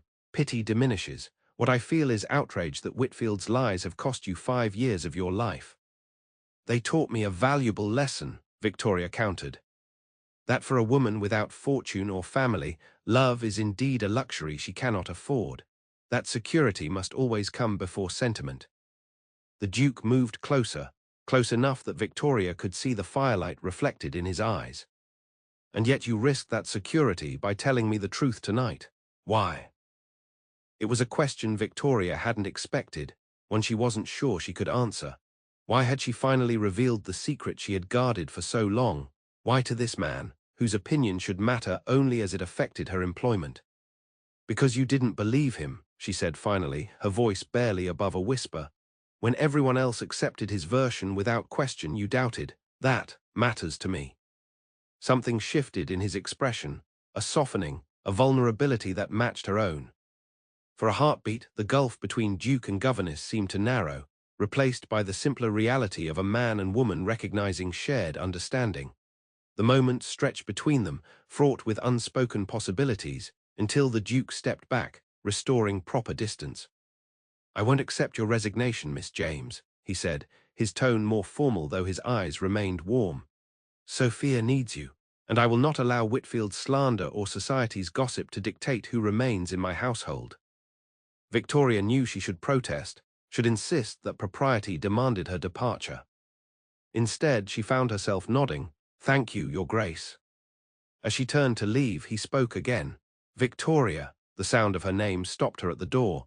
What happened to you was an injustice. But allowing it to define your future gives Whitfield power he doesn't deserve. Victoria met his gaze one last time. Some lessons, once learned, are difficult to unlearn, Your Grace. Callum, he said quietly, when we are alone, I would prefer you use my name. It was an extraordinary request from Duke to governess, inappropriate, unconventional, and dangerous in its intimacy. Victoria should have refused immediately. Instead, she found herself responding to the simple humanity in his request. "Good night, Callum," she said softly, before closing the library door behind her. As she made her way back to her chambers, Victoria felt simultaneously lighter for having shared her burden and terrified of what that sharing might mean. The Duke of Clarendon, Callum, had listened to her story without judgment, had believed her when no one else had. And in doing so, he had begun to dismantle the walls she had built to protect herself from precisely the vulnerability he now inspired. The days following Victoria's confession brought subtle, yet profound changes to Clarendon House. Though outwardly her routine remained the same, teaching Sophia, taking meals, attending to correspondence, Victoria felt a shift in the atmosphere whenever the Duke was present, which was increasingly often. He began joining them for afternoon walks in the garden, observing lessons with greater frequency, engaging both his niece and Victoria in discussions that ranged far beyond educational matters. To anyone observing, his behavior would have appeared merely that of an attentive guardian taking interest in his ward's development. But Victoria felt the difference in his gaze when it rested on her, a warmth, an understanding that had not been there before. He never referred directly to their conversation in the library, yet the knowledge of it hummed between them like a current, invisible but undeniable. For her part, Victoria maintained professional decorum, addressing him as Your Grace in Sophia's presence and avoiding situations that might place them alone together. Yet in unguarded moments, passing in hallways, exchanging books in the library, she found herself responding to his subtle attentions with an openness that both thrilled and terrified her. "You've changed, Miss James," Sophia observed one afternoon as they classified botanical specimens in the schoolroom. "You smile more now." Victoria looked up from the pressed flowers they were arranging. "Do I?" Sophia nodded with the frank assessment of childhood. "Yes." "And you laugh at things Uncle Callum says, even when they're not very funny." Heat rose to Victoria's cheeks. "Your uncle has a subtle wit, Lady Sophia." "He's different too," the child continued thoughtfully. "He used to work all the time. Now he comes to the schoolroom and takes walks with us and asks about our lessons." She looked at Victoria with sudden insight. "I think he likes you." Victoria busied herself with the botanical samples, avoiding Sophia's perceptive gaze.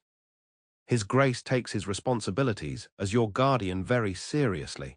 His interest is in your progress." "No," Sophia said with certainty. "He looks at you differently than he looks at other people. Like you're a particularly interesting star, he's trying to classify." The child's astronomical metaphor was so unexpected that Victoria couldn't suppress a smile. "I think you're imagining things, Lady Sophia." "I'm very observant," Sophia insisted. "Uncle Callum says scientific observation is the foundation of understanding. And I observe that he smiles more when you're in the room." Victoria felt a complicated mixture of emotions at the child's assessment, pleasure that Callum might indeed find her presence agreeable, alarm at the obvious nature of whatever was developing between them, and concern for how it might affect Sophia if the gossip columns were right about one thing. Relationships between employers and governesses rarely ended well. "Lady Sophia," she said carefully, "even if your observations were correct, which I'm not saying they are, it would be inappropriate to discuss such matters. Your uncle and I have a professional relationship based on mutual respect for education." Sophia looked unconvinced, but returned to her botanical classification with a shrug. "Adults always make simple things complicated," she muttered. That evening, Victoria received a note requesting her presence in the Duke's study after Sophia retired. The formally worded message indicated it concerned matters of Lady Sophia's educational progress, yet Victoria found her pulse quickening as she read it. Their interactions had become increasingly charged with unacknowledged awareness, and she wasn't certain how much longer they could maintain the pretense of mere professional alliance. When she entered the study at the appointed hour, she found the Duke standing before the fireplace, his tall figure silhouetted against the flames. He turned at her entrance, and Victoria was struck anew by the intense focus of his gaze when it rested on her. "Thank you for coming, Miss James," he said formally, though his eyes held warmth that belied the stiffness of his address. "Please be seated." Victoria took the chair he indicated, arranging her grey dress carefully. "You wish to discuss Lady Sophia's progress, Your Grace." For a moment he seemed almost amused by her deliberate formality. "Among other matters, yes." He sat in the chair opposite hers, close enough that she could see the firelight reflected in his eyes. "Sophia seems happier these past weeks, more engaged, less defensive. You've accomplished what two previous governesses could not." "Lady Sophia is a remarkable child," Victoria said honestly. She needed someone to recognize her intellect while addressing her emotional needs. The loss of both parents has left her wary of attachment, but not incapable of it. "You understand her well." He studied Victoria with that penetrating gaze that always made her feel both seen and exposed. "Perhaps because you share similar wounds." Victoria tensed slightly. "I'm not certain what you mean." "Aren't you?" His voice softened. "Both of you have experienced profound loss. Both retreat to intellect as protection against emotional vulnerability. Both value certainty over chance." The parallel was uncomfortably accurate. Victoria shifted in her seat. "Your Grace." "Callum," he corrected quietly. "We are alone, Victoria." The simple use of her name sent a warmth through her that had nothing to do with the nearby fire. "Callum," she conceded, "while I appreciate your observations regarding Lady Sophia's progress, I sense there are other matters you wish to discuss." He smiled slightly at her directness. "Indeed." He rose, moving to his desk where several papers lay arranged in neat piles. "I received this today." He handed her a letter bearing an official seal. Victoria scanned it quickly, her brow furrowing in confusion. "This is from the solicitors representing Charles Whitfield's family," she said, looking up at him questioningly. "Yes." His expression hardened. "It seems word has reached them that you are employed in my household. They express concern for my reputation and offer to provide evidence of your previous misconduct should I wish to dismiss you with cause." Victoria felt a cold weight settle in her stomach. "I see." "Do you?" He took the letter back, tossing it dismissively onto his desk. "Because what I see is an attempt at intimidation by people who wronged you once and now fear exposure of their son's dishonorable conduct." "The Whitfields are a respected family," Victoria said carefully. "Their evidence would be believed over any defense I might offer." Perhaps in ordinary circumstances, something dangerous flickered in his eyes, but they have made a critical error in addressing their concerns to me rather than spreading them through gossip channels. Victoria frowned. "I don't understand." "They've given me the opportunity to respond directly." He moved closer, his expression intent. "I intend to inform them that any public discussion of your character will be met with my personal and unequivocal support of your integrity. That as Duke of Clarendon, I find their insinuations both baseless and potentially libelous." Victoria stared at him in astonishment. "You can't do that." "I assure you I can." There was steel in his voice. "The Whitfields value their social position too much to risk open conflict with a duke." "But why would you?" Victoria rose, too agitated to remain seated. "Such support would inevitably link your reputation to mine. The gossip columns already suggest." "I'm well aware of what they suggest," he interrupted, his gaze never leaving hers. "That a duke has developed an inappropriate attachment to his niece's governess. That said governess, with her questionable history, has designs above her station." Victoria flinched at the blunt assessment. "Precisely why you should distance yourself from any appearance of defending me." "And if I have no wish to distance myself?" He stepped closer, close enough that she could see the varied shades of grey in his eyes, the tension in his jaw. "If I find myself increasingly unwilling to maintain the pretense that you are merely my niece's governess and nothing more." Victoria's heart thundered in her chest. "Callum, you can't." "Can't what?" he challenged softly. "Can't acknowledge that in these past weeks you have become essential to this household, that your intelligence, your strength, your understanding have created something here that was missing before your arrival." "I am a governess," she insisted, though her voice trembled slightly. "A woman with a ruined reputation who cannot afford further scandal." "And I am a duke," he countered, "a man with the power to challenge scandal rather than submit to it." His expression softened. "A man who has watched you teach his niece that courage matters more than convention, while denying that truth in your own life." Victoria turned away, moving to the window where the night pressed against the glass. "You don't understand what you're suggesting, the consequences." "I understand perfectly." He followed, standing behind her without touching her, his presence a tangible force.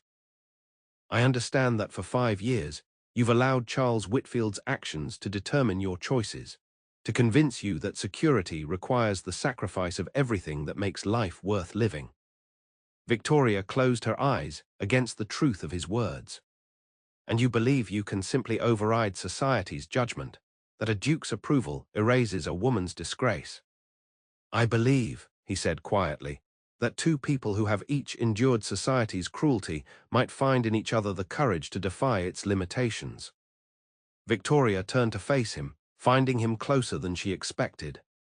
"What exactly are you proposing, Callum?" The directness of her question seemed to give him pause. For a moment, the assured aristocrat faltered, revealing the man beneath, one who, despite his title and power, was venturing into uncertain territory. "I'm proposing," he said carefully, "that we acknowledge what exists between us, that we stop pretending our connection is merely that of employer and employee." "And what is it then?" Victoria pressed, needing clarity despite the danger of obtaining it. His gaze held hers with unwavering intensity.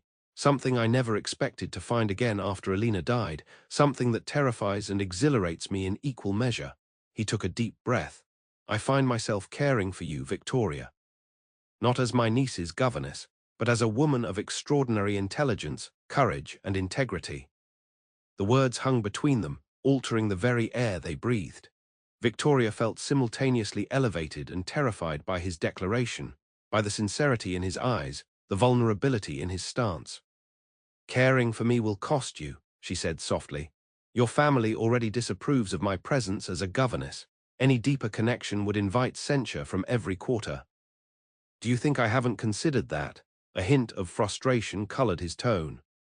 "I've spent weeks weighing duty against desire, convention against truth. I've reminded myself of every rational objection to pursuing what I feel for you." "And yet here we are," Victoria observed, her voice barely above a whisper. "Here we are," he agreed, his gaze softening. "Because some connections transcend rational objection. Because some people enter our lives and make all previous calculations irrelevant." Victoria felt tears threatening, not of sadness, but of overwhelming emotion. For 5 years, she had protected herself against precisely this vulnerability, this dangerous hope that love might be possible despite everything that stood against it. "I can't allow myself to believe this," she said, her voice breaking slightly. "If I'm wrong, if this is merely momentary madness, I'll lose everything I've rebuilt." Callum reached out slowly, giving her time to retreat, and when she didn't, he gently took her hand in his. The simple contact sent warmth cascading through her. "I won't press you for an answer tonight," he said gently. "I know what I'm asking you to risk. I only ask that you consider the possibility that security without joy is a prison of our own making." His thumb traced a gentle pattern across her palm. "That perhaps the luxury you've denied yourself is the very necessity that makes life worth living." Victoria looked down at their joined hands, the elegant, aristocratic fingers entwined with her own more humble ones. The visible representation of worlds colliding, of boundaries crossed. "I need time," she whispered. "Of course." He released her hand reluctantly. "Take what time you need. My feelings will not change." As Victoria prepared to leave, gathering her composure with effort, Callum spoke again. "Regarding the Whitfields' letter, will you trust me to handle it as I see fit? To defend your honor as you deserve?" The request was both simple and profound, an invitation to surrender control, to allow someone else to fight battles she had faced alone for so long. "Yes," she said finally, "I will trust you." The smile that transformed his face was worth the risk of those 3 words alone. That night, As Victoria lay awake in her bed, she faced the truth she had been avoiding for weeks. Against every defense, every rational objection, she had developed feelings for the Duke of Clarendon, for Callum, that went far beyond gratitude or admiration. Feelings that challenged the very foundation of the life she had constructed after her disgrace. "Love is a luxury," she whispered to the darkness, her mother's warning echoing in her mind. But for the first time in 5 years, Victoria allowed herself to consider that perhaps, just perhaps, her mother had been wrong. The following week brought a flurry of activity to Clarendon House. The Duke had business matters requiring his attention, resulting in frequent absences that gave Victoria much-needed space to consider his unprecedented declaration. Sophia, sensing some shift in the household's atmosphere, became unusually demanding of Victoria's attention, as though afraid changes were coming that might affect her security. Victoria threw herself into her teaching with particular dedication, using the familiar routines of education to anchor herself amid emotional turbulence.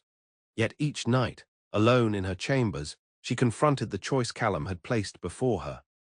Continue living within the safe boundaries she had constructed, or risk everything for the possibility of a connection she had thought forever denied to her. 10 days after their conversation in the study, Victoria received a message from Mrs. Winters that the Duke requested her presence in the main drawing room at 4 o'clock. The unusual location, formal, public, not the private study where their previous meaningful conversations had occurred, put Victoria immediately on alert. When she arrived, she found Callum standing by the fireplace in conversation with an elegant older gentleman Victoria did not recognize. Both men turned at her entrance. "Ah, Miss James," Callum said, his tone formal but his eyes conveying a warmth visible only to her. "Allow me to introduce Lord Blackwood, an old friend of my father's and a trustee of the Royal Society." Victoria curtsied politely, noting the assessing gaze of the elderly nobleman. "My lord." "Miss James," Lord Blackwood acknowledged with a slight bow. "His Grace has been telling me of your innovative educational methods with Lady Sophia, particularly your integration of scientific principles with classical studies." Victoria glanced questioningly at Callum, whose expression revealed nothing. "I believe knowledge is interconnected, my lord. Artificial divisions between subjects often hinder true understanding." "Precisely what I've been arguing for years," Lord Blackwood declared with surprising enthusiasm.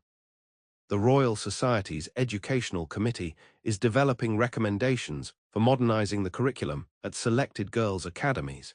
His Grace suggested you might have valuable insights to contribute." Understanding dawned slowly. Callum had arranged this meeting, had spoken of her work to a member of the Royal Society with enough conviction to bring the man to Clarendon House. "I would be honored to share my thoughts," Victoria said carefully, "though I'm certain there are more qualified educators whose opinions would carry greater weight." "Qualifications are demonstrated through results, Miss James, not credentials," Lord Blackwood replied. "Lady Sophia's progress under your tutelage is most impressive. His Grace showed me her recent astronomical calculations and botanical classifications. Remarkable work for a child her age." The conversation continued for nearly an hour, with Lord Blackwood asking increasingly specific questions about Victoria's methods and philosophy. Throughout, Callum remained largely silent, watching their exchange with evident satisfaction. When Lord Blackwood finally took his leave, he shook Victoria's hand with genuine respect. "I shall expect your written observations on integrative education by the month's end, Miss James. The committee will be most interested in your perspective." After he departed, Victoria turned to Callum in bewilderment. "You arranged this?" "I merely mentioned your work to someone who would appreciate its value," he replied, though his slight smile betrayed his pleasure at her reaction. "Lord Blackwood has been advocating for educational reform for decades, often without success. Your practical experience may provide the evidence he needs." "But why?" Victoria asked, though she suspected she knew the answer. Callum's expression grew serious. "Because your ideas deserve recognition beyond this household, because 5 years of hiding your intelligence and capabilities is long enough." He stepped closer. "And because I want you to see that your value extends far beyond the limits you've accepted." Victoria felt simultaneously grateful and overwhelmed by his intervention. "You're trying to create a future for me outside of being a governess." "I'm trying," he corrected gently, "to create possibilities. What you choose among them is entirely your decision." Before Victoria could respond, the door opened to admit Sophia, returning from her riding lesson. Seeing them together, the child's face lit with pleasure. "Uncle Callum, Miss James, Mrs. Winters says we're to have a special dinner tonight. Is it a celebration? Is Lord Blackwood staying? He has the most extraordinary eyebrows I've ever observed." Callum laughed, the sound warming the room. "No, Sophia, Lord Blackwood has returned to his own home and his remarkable eyebrows. The special dinner is because I have an announcement to make." Victoria felt a surge of alarm. An announcement? Indeed. Callum's eyes met hers briefly, conveying reassurance. "Nothing to concern yourself with. Now, I believe you both have duties to attend to before dinner." Though Victoria burned with curiosity and apprehension, she recognized the gentle dismissal and withdrew with Sophia to complete the day's lessons. That evening, Victoria dressed with particular care in her burgundy gown, uncertain what Callum's announcement might entail, but sensing it would be significant. When she entered the small dining room, she found Sophia already seated, wearing a new blue dress and practically vibrating with excitement. "Miss James, Uncle Callum said I might stay for the entire dinner tonight, including dessert, because he has important news." The girl leaned forward conspirationally. "Do you think he's buying me a larger telescope?" "I've been very subtle in suggesting it would be educational." Victoria smiled despite her nerves. "I couldn't say, Lady Sophia. We shall have to wait for your uncle to share his news." Callum entered a moment later, his evening attire impeccable as always. Victoria was struck anew by his commanding presence, the natural authority that had nothing to do with his title and everything to do with the man himself. "Good evening," he said, taking his seat at the head of the table. "I apologize for the mystery, but I wanted both of you present for this announcement." Victoria's heart raced as he unfolded a letter bearing an official seal. "I received this today from the royal courts," he said, his expression serious. "It concerns a matter of some delicacy that affects this household." Sophia looked between her uncle and Victoria with growing concern. "Is something wrong?" "Not wrong," Callum assured her, "but significant." He turned his gaze to Victoria. "This document represents the court's ruling on a petition I filed 3 weeks ago regarding the slander perpetrated against Miss James by Charles Whitfield and his family." Victoria froze. "What petition?" "After receiving the Whitfields' threatening letter, I consulted my solicitors regarding legal recourse against deliberate defamation of character." His voice was calm, but held an undertone of steel. "With your permission to handle the matter as I saw fit, I had them prepare a case detailing the false accusations made against you 5 years ago." "But there was never any proof," Victoria said faintly. "It was his word against mine." "Actually," Callum continued, "there was evidence the Whitfields suppressed. My investigators discovered that Charles Whitfield has a history of similar behavior with at least 2 other young women in households where he was a guest. In both cases, the families were paid for their silence." His expression darkened. "Additionally, one of the Whitfields' former maids provided a sworn statement that she observed Charles entering your room uninvited on the night in question, and that your distress afterward was visible to the household staff." Victoria felt dizzy with shock. For 5 years, she had believed no one would ever confirm her account, that her word would forever be insufficient against a wealthy family's son.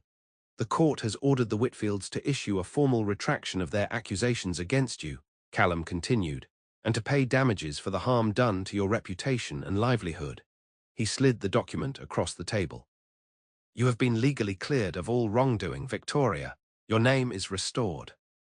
Sophia, who had been listening with growing confusion, suddenly gasped in understanding. The newspaper article, the one great-aunt Augusta mentioned. It was about Miss James, wasn't it? And it wasn't true. "No, it wasn't true," Callum confirmed gently. "Miss James was wrongfully accused of something she didn't do, and now the court has recognized that injustice." Victoria stared at the document before her, unable to fully comprehend its significance. 5 years of shame, of hiding, of rebuilding a life within the narrow constraint society allowed a fallen woman, and now this paper declared it should never have happened at all. "How?" she whispered, finally looking up at Callum. "How did you accomplish this?" "Not I alone," he said. "The truth accomplished it. I merely provided the resources to uncover what the Whitfields had buried." His gaze held hers. "I told you I believe in second chances. But what I realized was that you never needed a second chance. You needed justice for the first wrong done to you." Victoria felt tears threatening and quickly blinked them away, conscious of Sophia's attentive presence. "I don't know how to thank you." "There is no need for thanks," he replied, his voice softening. "Only perhaps for forgiveness, as I took action without consulting you fully." "There is nothing to forgive," Victoria assured him, her voice thick with emotion. Sophia looked between them, her young face serious. "Does this mean Miss James doesn't have to be afraid of the newspapers anymore, or of what people say about her?" "That's right," Callum confirmed, reaching out to squeeze his niece's hand. "Miss James has been vindicated, which brings me to the second part of my announcement." Victoria's pulse quickened at his tone. There was more. "In light of these developments," Callum continued, "and after careful consideration of Sophia's educational needs, I have decided to establish a small academy here at Clarendon House." He turned to Victoria. "I would like you to serve as its headmistress, Miss James, with the authority to select additional teachers and develop a curriculum based on your innovative methods." Victoria stared at him in astonishment. "An academy? Here?" "Initially for Sophia and a small number of carefully selected students," he explained. "Girls whose families value education beyond conventional accomplishments. Lord Blackwood has already expressed interest in placing his granddaughter in your care." But Victoria struggled to process this unexpected development. "My position as Lady Sophia's governess would evolve into something more appropriate to your abilities," Callum finished. "You would continue to oversee Sophia's education personally, but with expanded responsibilities and authority." He paused. "And of course, a substantial increase in compensation." Victoria's mind raced. This was no impulsive gesture, but a carefully considered plan, one that offered her professional recognition, security, and purpose beyond anything she had dared hope for after her disgrace. And yet, there was something in Callum's expression, a careful neutrality that suggested this proposal was not the announcement he truly wished to make, that he was offering her respectable independence rather than pressing the more personal connection he had spoken of in his study. Sophia, who had been following this exchange with typical acuity, suddenly frowned. "But if Miss James becomes a headmistress instead of my governess, will she still live here with us?" "She would have quarters befitting her new position," Callum replied. "Slightly separate from the main house, but connected to it." Victoria understood with sudden clarity what he was doing. He was creating a future for her that preserved her dignity and independence while maintaining her connection to Clarendon House. A future that did not require her to risk her heart on feelings she might not be ready to acknowledge. "This is an extraordinary opportunity," Victoria said carefully. "One that would require considerable thought." Of course, Callum's expression revealed nothing of his personal feelings. "There is no need for an immediate decision. The court's ruling on the Whitfield matter opens many possibilities for you now.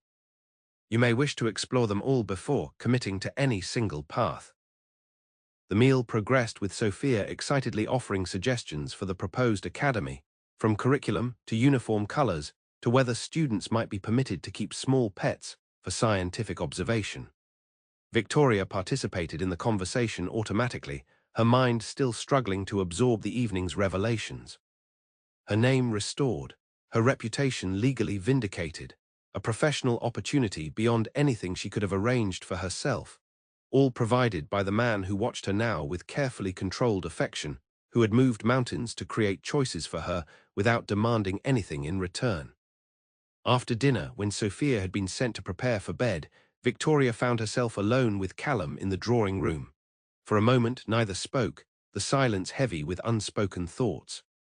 "You've gone to extraordinary lengths," Victoria said finally. The court case, the academy proposal. Why? Callum moved to the fireplace, his profile outlined against the flames. Because you deserved justice. Because your talents were being wasted. Because, he stopped, then continued more quietly. Because I wanted you to choose your future from a position of strength, not necessity. Victoria moved closer, studying the tension in his stance, the careful control in his expression. And if the future I choose isn't the one you've arranged so thoughtfully? His gaze met hers, revealing for a moment the vulnerability beneath his composed exterior. Then I would respect your choice, whatever it might be. Even if I chose to leave Clarendon House entirely, she pressed. To use my restored reputation to seek opportunities elsewhere. A flash of pain crossed his features before he mastered it. Even then, your freedom matters more to me than my preferences. Victoria took another step toward him. And what are your preferences, Callum? You've spoken of what I deserve, what opportunities might suit me. But you've said nothing tonight of what you want. The directness of her question seemed to catch him off guard. For a moment, the Duke's practiced poise faltered, revealing the man beneath, one who, despite his power and privilege, stood before her with his heart exposed. What I want, he said quietly, is irrelevant if it conflicts with what would bring you happiness. That isn't an answer, Victoria challenged gently. After going to such lengths to restore my ability to speak truth, will you not offer me the same courtesy? Callum's gaze intensified, the careful restraint he'd maintained throughout dinner finally slipping. What I want is you, Victoria, not as my niece's governess or as the headmistress of an academy, though I would accept either role if it kept you in my life. He moved closer, his voice dropping.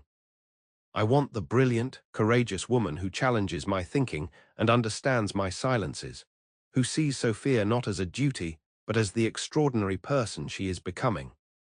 Victoria's breath caught at the raw honesty in his voice, the unguarded emotion in his eyes. I want, he continued, to wake each morning knowing you are here, to share thoughts and discoveries and quiet moments, to build something together that defies convention precisely because it's founded on truth rather than appearance. He paused, then added with painful honesty, I want to love you, Victoria. Openly, proudly, without constraint or apology. The words hung in the air between them, not a careful proposal or a diplomatic arrangement, but the unvarnished truth of his heart. Victoria felt tears forming in her eyes, not of sadness but of overwhelming emotion.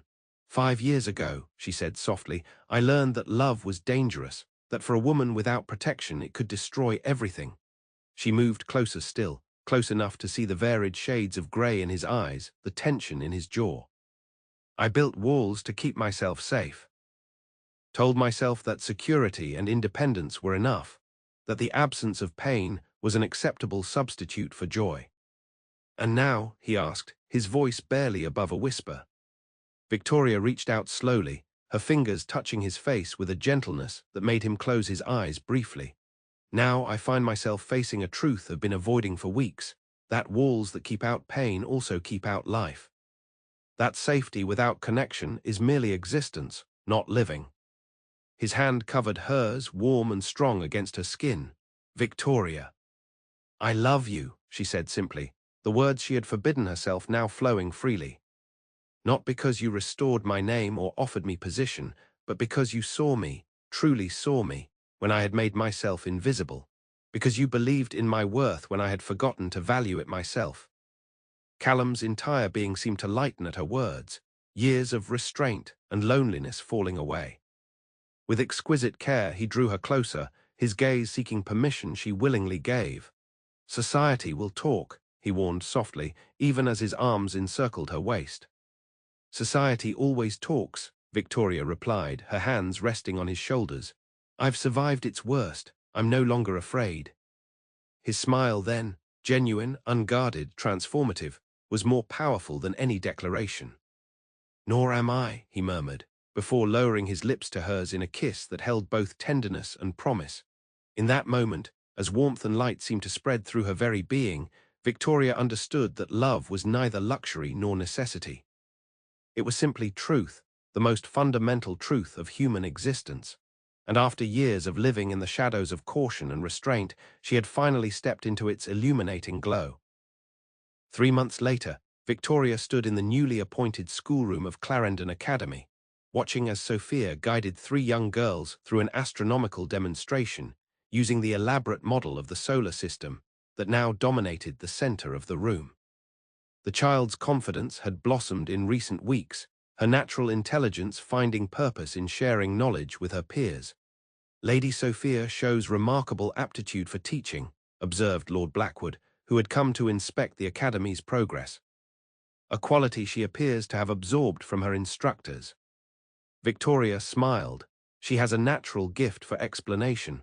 The other students respond to her enthusiasm.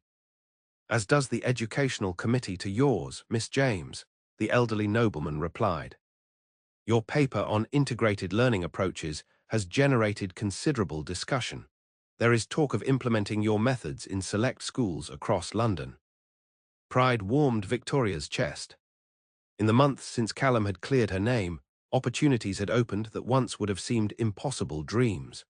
The small academy at Clarendon House had attracted attention from progressive families seeking education for their daughters beyond traditional accomplishments. Victoria's methods, once practiced in private drawing rooms, were now the subject of scholarly discussion. "Lady Elizabeth seems particularly impressed with your progress," Lord Blackwood continued, nodding toward the doorway where Callum's cousin stood observing the class with unexpected approval. After initial resistance, Lady Elizabeth had gradually become an ally, her initial disdain giving way to grudging respect as the Academy's reputation grew.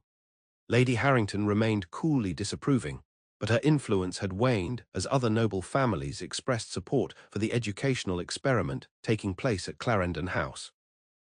"Miss James," Sophia called from across the room, "may I show Lord Blackwood our botanical classification system? I've added my own improvements to Linnaeus's method." "Certainly, Lady Sophia," Victoria replied, suppressing a smile at the child's barely contained enthusiasm. "Though perhaps wait until after the astronomy demonstration is complete." As Lord Blackwood moved to examine the students' work more closely, Victoria felt a familiar presence at her side. Callum had entered quietly, his gaze taking in the scene with evident satisfaction. "Lord Blackwood appears impressed," he observed, standing close enough that their shoulders almost touched. "As well he should be. What you've accomplished here in 3 months exceeds even my optimistic expectations." Victoria glanced up at him, still feeling a flutter of warmth whenever their eyes met. "What we've accomplished," she corrected softly. "None of this would exist without your support." "My support merely provided opportunity," he countered. "Your vision gave it form and purpose." His voice lowered for her ears alone. "Have I mentioned today how extraordinarily proud I am of you?" "Merely twice," Victoria replied, a teasing note in her voice that would have been unimaginable months before. "Your restraint is admirable." Callum's lips twitched with suppressed laughter, "a quality I've found increasingly difficult to maintain in your presence, Miss James." The formal address was deliberately ironic, a private joke between them, given that in 2 days' time, Miss James would cease to exist altogether. The decision to marry had come naturally, almost inevitably, in the weeks following their mutual declarations. Society had indeed talked, particularly after Callum had made his intentions clear at a musical evening attended by much of London's aristocracy. Some whispers had been scandalized, others merely curious, but the public vindication of Victoria's reputation, coupled with the growing prestige of Clarendon Academy, had blunted the worst criticisms. "I received a letter from Mrs. Whitfield this morning," Victoria said quietly as they moved toward the window, slightly apart from the others. "She wishes to place her youngest daughter in the academy." Callum's eyebrows rose in surprise. "Charles Whitfield's sister, that's unexpected." She wrote that her son's unfortunate behavior had prevented her from properly valuing education for her daughters previously. Victoria's expression held no bitterness, only a calm acceptance that would have been impossible months earlier. "She hopes to correct that mistake with young Margaret." Callum studied her face carefully. "And how do you feel about accepting a Whitfield into your academy?" Victoria considered the question seriously. I think that the sins of the brother should not determine the opportunities of the sister, that education offers liberation from prejudice and limitation. She smiled slightly, and that there would be a certain poetic justice in using Charles Whitfield's settlement money to fund his sister's intellectual development. Callum's laugh drew glances from across the room, though he quickly composed his features into more appropriate solemnity. Your capacity for both forgiveness and ironic justice continues to astonish me, he said warmly. Will you accept her application? I believe I will, Victoria decided, with the provision that Mrs. Whitfield herself must attend the first parents' assembly. Some discomfort seems a reasonable price for her daughter's opportunity. Callum's expression softened into one of such profound admiration that Victoria felt herself flush slightly. Even now, months into their relationship, the open affection in his gaze could still overwhelm her. I have something for you, he said, reaching into his waistcoat pocket. A gift I intended to save for our wedding day, but which seems appropriate now as you stand in the academy you've created. He pressed a small velvet box into her hand. Victoria opened it carefully to reveal not jewelry, as she had expected, but a small brass key of antique design. What is this? She asked, lifting it curiously. The key to the East Wing Library, Callum explained. The one that has been closed since my grandmother's time. He hesitated, an unusual uncertainty in his expression. I had it reopened and refurbished. It will be your personal study, a place for your research and writing. The desk belonged to the Duchess Elena. I thought she would have wanted you to have it. Victoria felt tears prick her eyes at the thoughtfulness of the gift, not simply the physical space, but the acknowledgement of her intellectual life, the connection to the woman whose memory had once been used as a weapon against her. Thank you, she said softly, for understanding what this means to me. His hand found hers, fingers intertwining with the easy familiarity that had developed between them. You once believed that love was a luxury you couldn't afford, he murmured. I hope I've proven it's actually the foundation upon which all other values rest. Victoria looked across the schoolroom, where Sophia was now enthusiastically explaining planetary orbits to Lord Blackwood, her young face alight with the joy of sharing knowledge. 3 months ago, this scene would have seemed impossible. The disgraced governess transformed into respected educator, the wounded child blossoming into confident mentor, the widowed duke finding renewed purpose and joy. You've proven far more than that, Victoria replied, her voice warm with the certainty of hard-won wisdom. You've shown me that the greatest luxury isn't love itself, but the courage to accept it when offered freely. She squeezed his hand gently, a luxury that, it turns out, is available to anyone brave enough to reach for it. Callum's smile, private, intimate, filled with promise, was answer enough. In 2 days, Victoria James would become Victoria, Duchess of Clarendon, not as an escape from scandal or a climb to social elevation, but as the natural culmination of a connection founded on mutual respect, shared values, and love that had proven stronger than society's judgment. As the afternoon light filled the schoolroom, illuminating the eager faces of young minds discovering their own potential, Victoria felt the final shadows of her past recede completely. The path ahead, with its challenges and joys, its responsibilities and privileges, no longer frightened her. For in choosing love over fear, truth over safety, she had discovered a strength within herself that no external circumstance could diminish. She was at last free,